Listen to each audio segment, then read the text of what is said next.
Hi, I'm Stacey from LA Storybox, and today I'm going to be talking about feelings and emotions and how in our younger years we receive programming that then silently influences how we deal with our feelings and emotions in later years. So in previous videos I've talked about belief systems. If you haven't checked out my belief system video, then definitely do, because it explains this in more detail. But in a nutshell, it basically explains that 95% of what we do is completely subconscious. Only 5% of our actions and reactions we're in control of, which sounds crazy, but it's true. And basically, we are silently guided by our subconscious mind. And in our subconscious mind, there are belief systems, values, and programming that we received when we were younger that then silently influence our choices, our actions, and our reactions when we are older. So when we talk about feelings and emotions, it's really important that we look at how we want our teenagers and adults to relate to their feelings and emotions, and look at what would they need to be taught in order to do that. Because don't forget, what they learn as a child, and it's the literal messages that they're given, we all come from the right place, we all have good intentions, but our subconscious mind doesn't take any notice of our intention. It listens to the literal message that is being given, and it forms patterns of behaviour that then follow through into our adulthood. So if we want our teenagers to come to us and we want them to not isolate themselves when they make a mistake, that to know that we're there for them no matter what, if we want them to know that no problem is too big or too small, that we think their problems are important and we want to help them, that we want them to open up, if we want them to do all of these things, we need to look at the literal message they would have to receive in their childhood in order to follow that bit, carry that behaviour through to them being a teenager. So when we look at small children, is the way that we're acting, is the way that we deal with when they make a mistake when they're younger, do we isolate them, or do we teach them that there's a consequence and have strong boundaries, but teach them that no matter what, whether we're happy with them or not, whether they've made a mistake or not, we are there by their side and we support them and we will help them face their problems together. We will help them to try and find a solution. So it's about looking at the consistent message, because if they are taught that they are isolated when they make a mistake, there's a good chance on a repeated basis, if this happens, it creates a belief system that that is what happens when they're older. So they will automatically go into default setting, and their default setting will be, made a mistake, I'm isolating myself. So it's just a learned behaviour.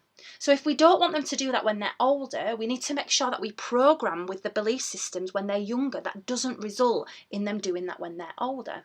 The other thing is to teach them that their problems are important. Now, if you cast your mind back to when you were 14 and the problems you had at 14, you will probably think to yourself, do you know what? They were nothing. They were so trivial. But if you cast your mind back to how you felt about that problem, you will remember feeling absolutely devastated. I remember at 14 thinking that my world was going to end, sobbing my heart out. Yet I look back at those problems now and I think they were nothing. They were irrelevant. Because to myself at 35, those problems are nothing to me now. But problems are all relative, and as we grow up and get older, our problems get bigger. However, the emotion stays the same. The devastation I felt at 14 when things went wrong, the emotion is identical to the feeling that I feel now at 35. The circumstances are more serious, but the emotion is pretty much identical. And it's important to remember that when you're translating that into little ones. So the other week, my little boy, he lost his mind completely about the fact that I gave him a red pen instead of a blue pen. You would think the world was ending. He was on the floor, he was devastated, he was beside himself. And in that moment, it's really hard, because my 35-year-old self looks at that problem and thinks, it's a pen. It's a pen. Oh my goodness.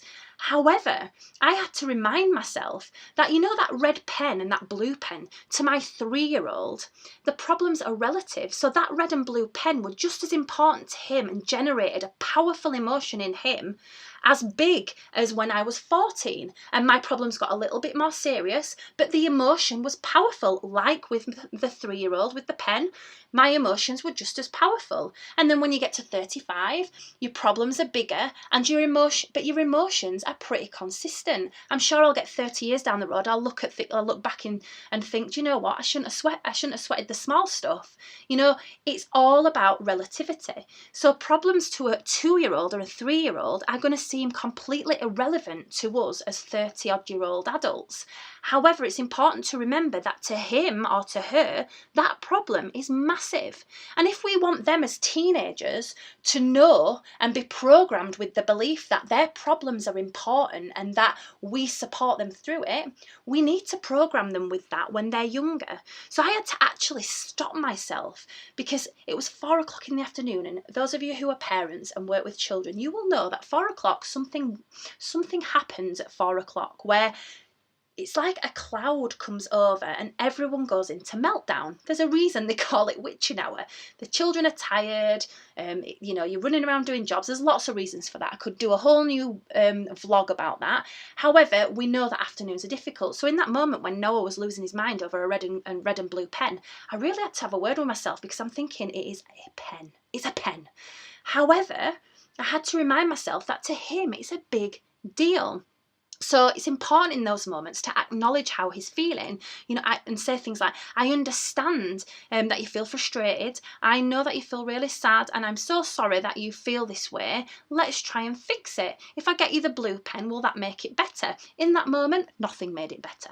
Nothing. I could have done nothing. It was too late. We'd gone into meltdown. But that is okay too. Because the other thing is that we also, as parents and practitioners, we don't like to see children in discomfort. We don't like them to see them sad, and we go completely into fixing mode. And the problem with that is that if we want children to be able to process their feelings, positive and negative, when they're older, we have to give them the space to be able to process their thoughts and feelings when they're younger. So it's important that I gave him the space to go through whatever he was going through. So I just sat and supported him and let him go through that emotion. And it's hard to watch, especially when you're thinking it's a pen. But it's just about changing your perspective and looking at it through the eyes of him. Looking at it through 3-year-old eyes, not 35-year-old eyes, and knowing that that is important to him.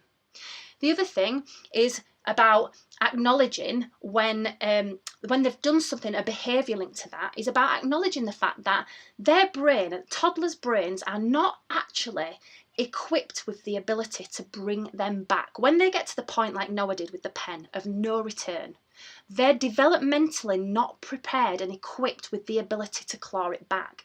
So a tantrum quite often can be seen as being naughty.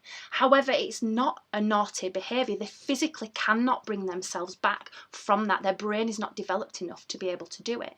So it's about remembering that and having a bit of empathy for the fact that they've lost it, and sometimes they need our help. They need our help, not necessarily, there's sometimes like with the pen, I couldn't do anything to get him back, but he needed my support in order to help regulate himself, because he wasn't able to do it in that moment. Now, there are the consequences. It's important to have strong boundaries with children, and there are consequences. So I'll give you an example. When my daughter was 18 months, she's 5 now, but when she was 18 months, we were in Sainsbury's and it was really, really busy. And my daughter was like a whippet. Let me tell you, you'd blink and she'd be down the bean aisle hiding, and you'd lose her. It gives me anxiety even thinking about losing her, because it's the worst feeling ever, isn't it? So I said to her, at 18 months, I said, you either need to hold my hand or put your little bag on so I can hold on to that, just so I know you're safe. Well, she didn't like this, and she went into complete meltdown, screaming on the floor, crying, tantruming. Now, in that moment, it can be really easy to think, oh my gosh, everyone's looking, I need this tantrum to end. For goodness sake, you can't just get your own way. Now, in that moment, I said to her, listen, this is how it is. I understand that you feel frustrated and you don't want to do it. I get that. However, you have to do it because it's safe. So I'm going to sit here. I'm here to give you a cuddle if you want, but you have to choose one or the other. Sure enough, within 2 minutes, she'd gone through the process. She wiped her tears, she put her arms up, we put the bag on, and we trotted off as if nothing had ever happened. But in that moment, the message that was given was that she couldn't, there's consequences. She couldn't get her own way just by tantruming, because that's not a good message. She couldn't get her own way, but even though she couldn't get her own way and we had a disagreement, I was still supporting her through her emotions through it. Because when she gets to being a teenager, yes, she might push against me and we might have disagreements, but I want the door to be always open. I want her to come to me. That's what I want her behaviour to be. So I need to teach her that in her early years, the same thing, because what they experience in their early years, they will carry and repeat into their adulthood. So it's just about looking at the consistent messages, the literal messages that our actions and words are giving. Now, again, I'm not sat here on my high horse saying I'm perfect. I'm not. I have moments where I lose it. I have moments where I have said, Noah, it's not the end of the world. And I felt bad. Knowing what I know, I felt bad. However, it's not about reproaching ourselves. It's about what we consistently do. And if I was consistently saying that, then I would have to address that and pick myself up on it. However, when we do make mistakes, it's a great opportunity to teach children about taking responsibility and saying sorry, because just because we're grown up doesn't mean to say we don't get things wrong. And actually teaching children that even we get it wrong, but when we do, we say sorry and we take responsibility for our actions, and apologising to children and saying, do you know what, mummy's sorry, mummy didn't mean to say that, of course it feels like the end of the world, let me help you fix it. In that moment you're teaching them that you don't have to be perfect, and quite honestly we don't want the literal message to our children to be that they have to be perfect, and by modelling perfection we are teaching them that they should be perfect. Well, that's not going to end well, is it? Because we are imperfect by nature and we're going to make a lot of mistakes along the way. We want our children to know that we don't have to be perfect, but when we do get it wrong, we take responsibility, because that's the key message and that's what will help them to succeed in life. It's not about being perfect. We want them to be able to learn about failure and to deal with failure in a balanced way and see it as a stepping stone to their success. We don't want them to keep themselves small because they're scared that they're not perfect and they're going to fail. So it's just about looking at the literal messages and tweaking it slightly. If we step back and we think, oh gosh, you know, if you're working in early years and you think my behaviour policies are not really giving the message that I want them to have when they're older, it's okay. You can make tweaks. You know, when you know better, you do better. It's just about looking at it through a different perspective and looking at it through the eyes of that child at that age, and knowing that it is all relative, and what we consistently do is what programs our children to behave the way that they do when they're older. I hope you've liked this video. If you have, please subscribe to our YouTube channel, Early Years Storybox. If you are in my membership, you will already have access to all of our digital storybooks and printable resources that help children to process their thoughts and feelings through story time. If not, you can join our membership today for just $14.99 for the whole year. Within the membership, you also get 20% off all of my Memory Box collection storybooks, and these end up being just £2.70, and they give they plant really positive seeds in the mind of our precious little ones. So check it out. If you are in the membership, you'll have access to it already. If not, I will put some links below to let you find out more. Thanks again for watching, guys, and I will see you in the next video. Bye.